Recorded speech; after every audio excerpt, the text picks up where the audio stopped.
খালেদ, এই নে, এই ছবিগুলো দেখতো বাবা। আচ্ছা মা, এই চিন্তাটা তুমি আপাতত বাদ দিতে পারো না? বাদ দেবো কি রে? আমি তাকে এই সংসার বুঝিয়ে দিয়ে অবসর নিতে চাই। কিন্তু মা। কিন্তু কি? তুই কি কাউকে পছন্দ করিস? পছন্দ থাকলে আমাকে বল বাবা। না মা, একটা মেয়েকে আমি দেখেছি, আমার ভালো লেগেছে। মেয়েটির নাম কি? কোথায় থাকে? তার ঠিকানা বল। কোথায় থাকে তা জানি না, শুধু নামটা জানি। ওর নাম শেলি।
মা শেলি।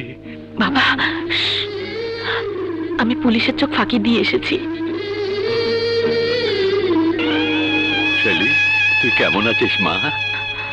আমি ভালো আছি বাবা, তুমি কেমন আছো? ভালো না মা, তুই পাশে নেই, তাই সারাক্ষণ বুকটা খালি খালি লাগে রে মা। তোমার সামনে থাকার অনুমতি যে পুলিশ দেবে না বাবা। তাছাড়া তোমার সামনে যদি সবসময় থাকি, তাহলে তোমাকে নির্দোষ প্রমাণ করব কি করে? না না, খবরদার মা, তুই ওদের কাছ থেকে দূরে থাকিস।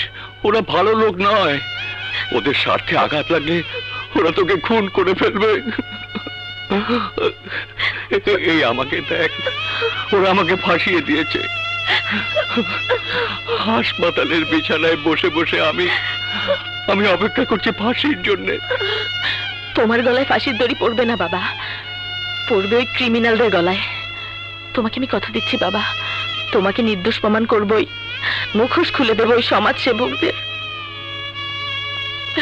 তুমি দোয়া করো বাবা।